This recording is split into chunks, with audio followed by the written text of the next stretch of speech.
हम इस वीडियो की शुरुआत एक बेहतरीन लाइन से करते हैं कि एक सैनिक ने क्या खूब कहा है कि किसी गजरे की खुशबू को महकता छोड़ आया हूँ, नन्ही सी चिड़िया को चहकता छोड़ आया हूँ। तू अपने गले से लगा लेना ए भारत माँ, मैं अपनी माँ की बाहों को तरसता छोड़ आया हूँ। आइए दोस्तों, हम इस वीडियो के पहले प्रश्न पर चलते हैं। जैसा कि आप स्क्रीन पर देख पा रहे हैं कि इस वीडियो का पहला प्रश्न आपकी स्क्रीन पर है। तो आपका पहला प्रश्न क्या कह रहा है कि भारत में सबसे पुराना गिरजाघर यानी कि सेंट थॉमस चर्च किस राज्य में स्थित है? आपका पहला ऑप्शन है असम, दूसरा ऑप्शन है गोवा, तीसरा ऑप्शन है केरल, चौथा ऑप्शन है पश्चिम बंगाल, जो कि वेरी तो जो इस प्रश्न का राइट आंसर हो जाएगा ऑप्शन नंबर सी, केरल। यानी कि भारत में सबसे पुराना गिरजाघर यानी कि सेंट थॉमस चर्च जो है वह केरल राज्य में क्या है, स्थित है। ठीक है दोस्तों। और देखिए एक बात और बता दूं दोस्तों कि जो भारत में जो सबसे पुराना गिरजाघर है उसे किसने स्थापित किया था? तो उसे सेंट थॉमस ने किया था। किसने? तो उसे सेंट थॉमस ने किया था। इस बात का भी ध्यान रखिएगा दोस्तों।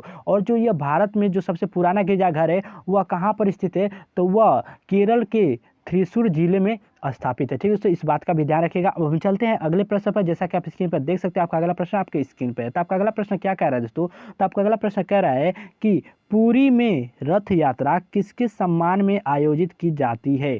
पुरी में रथ यात्रा किसके सम्मान में आयोजित की जाती है? आपका पहला ऑप्शन दिया है भगवान राम, दूसरा ऑप्शन दिया है भगवान शिव, तीसरा ऑप्शन दिया है भगवान जगन्नाथ और आपका चौथा ऑप्शन दिया है भगवान विष्णु। जो आपका राइट आंसर हो जाएगा दोस्तों वह हो जाएगा ऑप्शन नंबर सी, भगवान जगन्नाथ। यानी कि दोस्तों पुरी में रथ यात्रा जो है वह भगवान जगन्नाथ के सम्मान में आयोजित की जाती है। इस बात का ध्यान रखिएगा। अब देखिए जो भगवान जगन्नाथ है वहां पर आपका क्या आ जाएगा, कृष्ण आपका आ जाएगा, श्री कृष्ण भी आ जाएगा, तो वो आपका राइट आंसर हो जाएगा। क्योंकि भगवान जगन्नाथ को हम क्या कहते हैं, श्री कृष्ण जी कहते हैं। तो इस बात का आप ध्यान रखिएगा दोस्तों। लेकिन आपका कह रहा है कि पुरी में रथ यात्रा किसके सम्मान में आयोजित की जाती है? तो यहाँ पर आपको भगवान जगन्नाथ दिया है, तो आपका भगवान जगन्नाथ राइट आंसर हो जाएगा। यदि यहीं पर श्री कृष्ण दिया जाता तो श्री कृष्ण आपका राइट आंसर हो जाता, जो कि वेरी वेरी मोस्ट इंपोर्टेंट प्रश्न आप स्क्रीन पर देख सकते हैं। हम चलते हैं अब अगले प्रश्न पर। जैसा कि आप स्क्रीन पर देख सकते हैं, आपका अगला प्रश्न आपके स्क्रीन पर है दोस्तों। तो आपका अगला प्रश्न क्या कह रहा है दोस्तों कि कामाख्या मंदिर भारत के किस आधुनिक राज्य में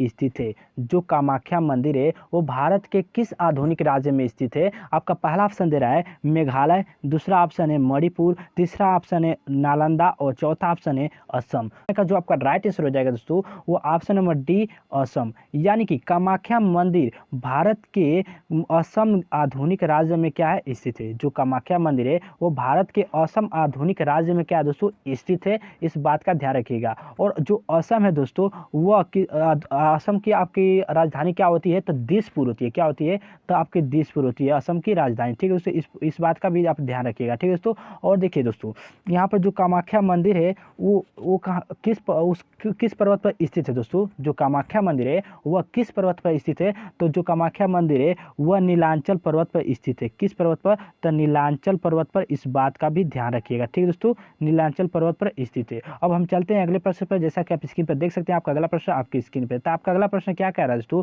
कि कामाख्या मंदिर किस राज्य का महत्वपूर्ण पर्यटन स्थल है? ठीक है दोस्तों, कामाख्या मंदिर जो है वो किस राज्य का महत्वपूर्ण पर्यटन स्थल है? तो आपका पहला ऑप्शन दे रहा है तमिलनाडु, दूसरा ऑप्शन दिया है असम, तीसरा ऑप्शन दिया है हिमाचल प्रदेश और चौथा ऑप्शन दिया है मणिपुर, जो कि अभी वेरी वेरी। तो देखिए इस प्रश्न का जो आपका राइट आंसर हो जाएगा आप इसी से पहचान सकते हैं दोस्तों। जो मैंने पिछले आपको इसके पहले जो प्रश्न कराया था वो क्या था कि कामाख्या मंदिर किस राज्य में, किस आधुनिक राज्य में स्थित है? तो किस में था? असम में था। अब पूछा है कि कामाख्या मंदिर जो है किस राज्य के महत्वपूर्ण पर्यटन स्थल है? जब वो असम में स्थित है तो वह असम के महत्वपूर्ण पर्यटन स्थल भी होगा। तो इस क्वेश्चन का ऑप्शन नंबर बी आपका राइट आंसर हो जाएगा, जो कि वेरी वेरी मोस्ट इंपोर्टेंट प्रश्न। अब हम चलते हैं अगले प्रश्न पर। जैसा कि आप स्क्रीन पर देख सकते हैं, आपका अगला प्रश्न आपकी स्क्रीन पर। ठीक है दोस्तों, तो आपका अगला प्रश्न क्या कह रहा है दोस्तों कि आपका अगला प्रश्न कह रहा है कि लिखित का मिलान कीजिए। तो आपको पहले दे रहा है कि सोमनाथ मंदिर किसका होगा, कामाख्या मंदिर किसका होगा, और रामनाथ स्वामी मंदिर किसका होगा, और महाबोधि मंदिर किसका होगा। अब पहला दिया असम, दूसरा दिया है मंदिर और तीसरा दिया है कि गुजरात और चौथा दिया है बिहार। ठीक है दोस्तों, आप ऑप्शन दिखा दे रहा हूँ कि इसमें कौन सा मिलान सही है आपको बताना। देखिए आपको ऑप्शन ये दिया दोस्तों कि पहला का बी है, फिर ए है, दूसरा का ए है, तीसरा का डी है और चौथा का सी है। इस प्रकार से आप देख लीजिए सभी ऑप्शनों को, कौन सा ऑप्शन सही है आप कमेंट जरूर। देखिए दोस्तों तो मैं आपको बता दूं, इसका मिलान कर दूं दोस्तों। तो देखिए जो सोमनाथ मंदिर है वो कहाँ पर, किस राज्य में स्थित है? तो आपका गुजरात में दोस्तों, किस में है तो गुजरात में। और जो कामाख्या मंदिर है हम पहले भी पढ़ चुके हैं, कामाख्या मंदिर का किस स्थान पर स्थित है तो आपका असम में दोस्तों, किस में है असम में। और देखिए रामनाथ स्वामी मंदिर जो है वो कहाँ पर है तो तमिलनाडु में, इस बात का ध्यान रखिएगा। और महाबोधि मंदिर जो है वो किस राज्य में स्थित है तो बिहार में है, इस बात का याद रखिएगा। यानी कि आपका क्या है दोस्तों, पहला का देखिए, पहला का क्या है, पहला का सी है, यहाँ पर देख सकते हैं, यानी कि पहला का सी है। फिर देखिए फिर दूसरा का क्या है तो दूसरा का आपका यहाँ पर देख सकते हैं, दूसरा का ए है, ठीक है दोस्तों, तो हम ए लिख लेते हैं। फिर देखिए तीसरा का क्या है दोस्तों, तो तीसरा का जो है आपका यहाँ पर देख सकते हैं, तीसरा का आपका बी है तो हम बी लिख लेते हैं। यहाँ पर देखिए चौथा का क्या है तो आपका डी है, तो हम चौथा का डी लिख लेते हैं, ठीक है दोस्तों। देखिए तो आपका पहला का सी, दूसरा का ए, पहला का सी, दूसरा का ए, तीसरा का बी और चौथा का डी, हम देखते हैं किस ऑप्शन में दोस्तों।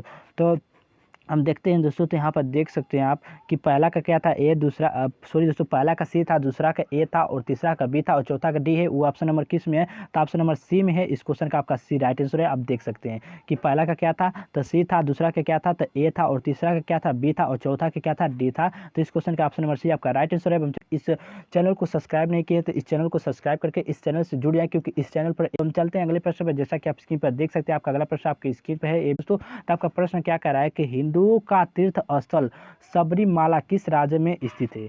हिंदुओं का तीर्थ स्थल सबरीमाला किस राज्य में स्थित है। आपका पहला ऑप्शन दिया है कि महाराष्ट्र, दूसरा ऑप्शन दिया है केरल और तीसरा ऑप्शन दिया है उत्तर प्रदेश और चौथा ऑप्शन दिया है कि मध्य प्रदेश। ठीक है दोस्तों, तो इस क्वेश्चन का जो आपका राइट आंसर हो जाएगा वो ऑप्शन नंबर बी केरल। यानी कि हिंदुओं का जो तीर्थ स्थल है वह सबरीमाला, जो हिंदुओं का तीर्थ स्थल सबरीमाला है वह जो है केरल राज्य में स्थित है। हिंदुओं का तीर्थ स्थल सबरीमाला केरल राज्य में स्थित है, इस बात का ध्यान रखिएगा। ठीक है दोस्तों, जो कि यह जो है दोस्तों वह पहाड़ पर 3000 कितना 3000 फीट ऊंचाई के पहाड़ पर स्थित है। क्या तो तीर्थ स्थल सबरीमाला जो है वो पहाड़ के 3000 फीट ऊंचाई के पहाड़ पर स्थित है, इस बात का ध्यान रखिएगा। अब हम चलते हैं अगले प्रश्न पर। जैसा कि आप स्क्रीन पर देख सकते हैं, आपका अगला प्रश्न आपकी स्क्रीन पर है। तो आपका अगला प्रश्न क्या कह रहा है दोस्तों कि हार्नबिल फेस्टिवल, जिसे त्योहारों के त्योहार भी कहा जाता है, किस राज्य में मनाया जाता है। हार्नबिल फेस्टिवल, जिसे त्योहारों के त्योहार भी कहा जाता है, किस राज्य में मनाया जाता है। आपका पहला ऑप्शन दिया है बिहार, दूसरा ऑप्शन दिया है नागालैंड और तीसरा ऑप्शन दिया है केरल और चौथा ऑप्शन दिया है कर्नाटक। इस प्रश्न का जो आपका राइट आंसर हो जाएगा ऑप्शन नंबर आपका बी हो जाएगा नागालैंड। यानी कि हार्नबिल फेस्टिवल जो है, जिसे त्योहारों का त्योहार भी कहा जाता है, वह नागालैंड राज्य में मनाया जाता है। क्या तो हार्नबिल फेस्टिवल नागालैंड राज्य में मनाया जाता है, जिसे त्योहारों का त्योहार कहा जाता है। ठीक है दोस्तों, और जो नागालैंड फेस्टिवल है, इस त्योहार को जो है वह हार्नबिल पक्षी के नाम पर रखा गया है। इस बात का भी ध्यान रखिएगा कि जो हार्नबिल फेस्टिवल है वह हार्नबिल पक्षी के नाम पर रखा गया है, इस बात का ध्यान रखिएगा। हम चलते हैं अगले प्रश्न पर। जैसा कि आप स्क्रीन पर देख सकते हैं, आपका अगला प्रश्न आपकी स्क्रीन पे है। तो आपका अगला प्रश्न क्या कह रहा है दोस्तों कि भातखंडे संगीत महाविद्यालय कहाँ स्थित है। भातखंडे संगीत महाविद्यालय कहाँ स्थित है। आपका पहला ऑप्शन दिया है लखनऊ, दूसरा ऑप्शन दिया है अहमदाबाद, तीसरा ऑप्शन दिया है चंडीगढ़ और चौथा ऑप्शन दिया है इलाहाबाद। दोस्तों तो इस प्रश्न का जो आपका राइट आंसर हो जाएगा ऑप्शन नंबर ए, यानी कि लखनऊ में स्थित है। यानी कि भातखंडे संगीत महाविद्यालय जो है वह लखनऊ में स्थित है। इस क्वेश्चन का ऑप्शन नंबर ए आपका राइट आंसर हो जाएगा, जो कि इस भातखंडे संगीत महाविद्यालय लखनऊ के एक महान संगीतकार पंडित विष्णु नारायण भातखंडे के नाम पर रखा गया। ठीक है दोस्तों, जो भातखंडे संगीत महाविद्यालय है, इसे जो है वो लखनऊ के एक महान संगीतकार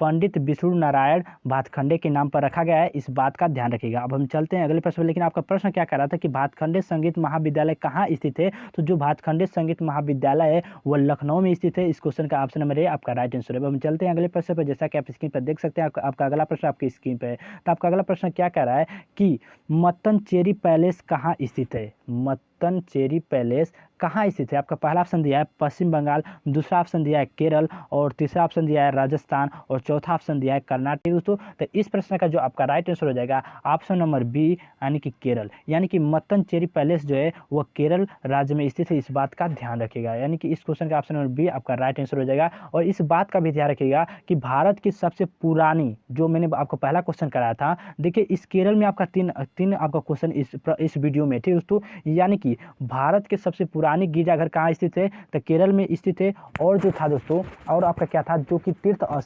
तीर्थ स्थल सबरीमाला जो है वो भी कहाँ पर स्थित है, तो आपका केरल में भी स्थित है।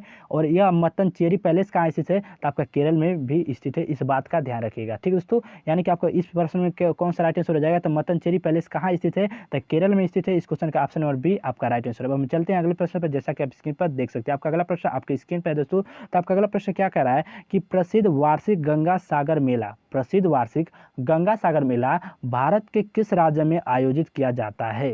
यानी कि प्रसिद्ध वार्षिक गंगा सागर मेला भारत के किस राज्य में आयोजित किया जाता है। आपका पहला ऑप्शन दिया है बिहार, दूसरा ऑप्शन दिया है झारखंड, तीसरा ऑप्शन दिया है उत्तर प्रदेश और चौथा ऑप्शन दिया है पश्चिम बंगाल। दोस्तों इस क्वेश्चन का जो आपका राइट आंसर हो जाएगा ऑप्शन नंबर डी पश्चिम बंगाल। यानी कि प्रसिद्ध वार्षिक यानी कि गंगा सागर मेला जो है वो भारत के पश्चिम बंगाल राज्य में क्या है, आयोजित किया जाता है। इस बात का ध्यान रखें। आप अभी तक इस वीडियो को लाइक नहीं किए हैं तो इस वीडियो को लाइक कर लें, और चैनल को सब्सक्राइब नहीं किए हैं तो इस चैनल को सब्सक्राइब करके इस चैनल से जुड़ जाएं, क्योंकि इस वीडियो को देखने के लिए आपका बहुत बहुत धन्यवाद।